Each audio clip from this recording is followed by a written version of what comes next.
Assalamualaikum warahmatullahi wabarakatuh. Alhamdulillahirabbil alamin. Wassalatu wassalamu ala sayyidil mursalin Muhammadin khatamil anbiya'i wal mursalin wa ala alihi washabihi wa tabi'in ajma'in. Jemaah pemirsa rahimakumullah. Marilah kita senantiasa bersyukur kepada Allah Subhanahu wa taala atas apa yang telah berikan Allah kepada kita semuanya. Apapun itu bentuknya, dan kita tidak akan bisa menghitung nikmat Allah. Walaupun toh sekarang alhamdulillah kita bisa masuk di bulan Ramadan, yang juga di bulan ini atau di akhir-akhir ini kita juga tertimpa musibah, yakni dengan adanya virus corona. Akan tapi di balik itu Allah memberikan karunia yang besar sekali pada kita, yakni kenikmatan sehat dan juga kenikmatan sempat. Coba bayangkan, sebelum ada virus ini, maka orang disibukkan dengan pekerjaan dunia yang tidak ada habisnya. Tapi kemudian Allah mendatangkan ini musibah, sehingga orang banyak yang diam di rumah, sehingga waktunya luang semakin banyak. Waktunya untuk beribadah kepada Allah semakin banyak, semakin tenang. Di balik musibah pasti ada kenikmatan. Jamaah rahimakumullah. Itulah makanya Allah memberikan apapun itu, kita senantiasa bersyukur kepada Allah Subhanahu wa taala. Dan dalam hal ini, dalam menghadapi musibah ini, memang ada beberapa sikap dari manusia menghadapi musibah ini. Syekh Utsaimin rahimahullah menyebutkan dalam kitabnya Syahrul Mumti bahwa ada 4 golongan orang yang menerima musibah. Jadi di antara orang-orang yang ada di dunia ini dibagi menjadi 4 golongan, yakni yang pertama adalah orang yang bersyukur kepada Allah Subhanahu wa taala atas musibah ini.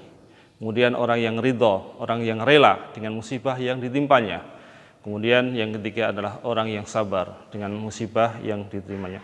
Kemudian yang terakhir adalah orang yang berkeluh kesah dengan musibah yang ditimpakan kepada dirinya. Adapun orang yang terakhir ini, orang yang senantiasa berkeluh kesah ketika ada musibah, maka dia akan terjatuh dalam dosa kepada Allah Subhanahu wa taala, terjatuh dalam kemaksiatan kepada Allah Subhanahu wa taala.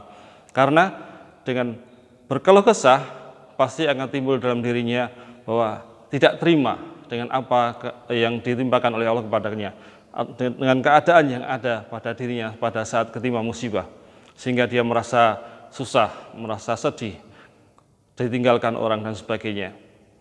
Sehingga kadang-kadang dia menghujat, tidak terima kepada Allah Subhanahu wa taala. Kenapa kok saya ditimpakan demikian, bukan para orang yang lain? Kenapa kok saya dan keluarga saya yang harus menerima ini? Sehingga merasa bahwa dirinya adalah orang yang dihinakan oleh Allah Subhanahu wa taala. Naudzubillah, kita jangan sampai menjadi orang yang demikian. Kemudian yang tingkatan yang kedua adalah orang yang sabar, yakni dia menerima apa yang Allah timpakan yang berupa musibah kepadanya, walaupun toh dia merasakan berat, beban yang sangat sulit, berat sekali sehingga hampir-hampir dia tidak kuat, tapi dia sadar ini adalah dari Allah. Dia kuatkan kesabaran tersebut. Jangan sampai dengan musibah ini malah berbuat maksiat kepada Allah Subhanahu wa taala. Dia senantiasa mohon kepada Allah Subhanahu wa taala agar dia kuat untuk bertahan menghadapi musibah ini, apapun bentuknya, apapun beratnya musibah yang ditimpakan kepada dirinya. Ini adalah sebuah yang wajib bagi setiap manusia untuk senantiasa sabar menghadapi musibah, walaupun toh dengan dibantu oleh tetangganya, dibantu oleh saudaranya, dinasehati dan sebagainya, sehingga semakin mantap kesabarannya kepada Allah Subhanahu wa taala. Walaupun toh kesabaran yang paling baik adalah ketika pukulan yang pertama kali, ya. As-sabru indal satmatil ula. Jadi kesabaran yang paling baik adalah ketika pas ketimpa musibah, dia senantiasa langsung ingat kepada Allah Subhanahu wa taala. Dia mengucapkan innalillahi wa inna ilaihi rajiun. Ini adalah datang dari Allah Subhanahu wa taala. Pemirsa yang dirahmati Allah Subhanahu wa taala, kemudian tingkatan yang ketiga yang bagus adalah orang yang ridho terhadap musibah yang menimpa dirinya. Dia tahu bahwa ini adalah dari Allah Subhanahu wa taala. Dia biasa saja, tidak merasa berat, juga tidak mengharapkan apa-apa. Ya memang ini harus terjadi. ini terjadi. Sehingga ini adalah dikehendaki oleh Allah Subhanahu wa taala. Dan dia bersabar juga, ya, senantiasa orang yang ridho mesti orang yang termasuk orang yang bersabar. Dengan kesabaran tersebut dia menganggap bahwa musibah ini adalah sebuah yang memang harus dilakukan. Ini adalah qada dan qadarnya Allah Subhanahu wa taala, memang harus terjadi dan menimpa pada dirinya atau keluarganya.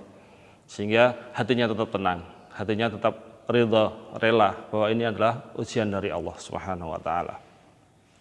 Kemudian yang tingkatan yang paling baik adalah orang yang senantiasa bersyukur kepada Allah Subhanahu wa taala walaupun dalam keadaan tertimpa musibah yang berat sekalipun. Ya. Seperti Rasulullah SAW senantiasa mengucapkan apabila menghadapi keadaan yang tidak menyenangkan, alhamdulillah ala kulli hal, segala puji bagi Allah dalam segala keadaan. Jadi keadaan apapun tetap memuji Allah, tetap bersyukur kepada Allah Subhanahu wa taala. Sebab orang-orang yang demikian memang itu ada di tingkatan para nabi, para syuhada, para siddiqin dan sebagainya. Dan sebagainya, apabila kita sebagai manusia bisa mendapatkan yang demikian, yakni senantiasa bersyukur kepada Allah Subhanahu wa taala, dan ini bisa dicapai dengan dua hal. Yakni yang pertama, kita lihat apa yang ada di sekeliling kita, yang apa manusia yang ada di sekitar kita, yang tertimpa musibah lebih berat daripada musibah yang menimpa kita, maka akan menimbulkan syukur di dalam hati kita bahwa masih ada orang yang lebih berat musibahnya daripada kita, daripada saya yang pada saat itu tertimpa musibah.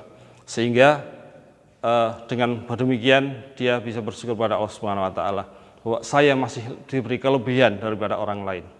Kemudian yang kedua,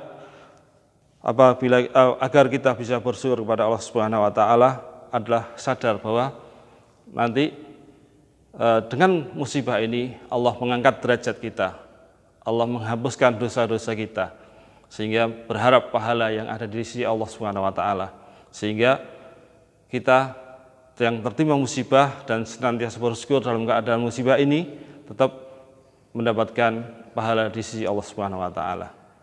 Demikian yang bisa kami sampaikan, semoga bermanfaat bagi diri kami sendiri dan bagi para pemirsa dan siapa saja yang mau mendengarkan pada kesempatan ini. Semoga bermanfaat. Kami akhiri, assalamualaikum warahmatullahi wabarakatuh.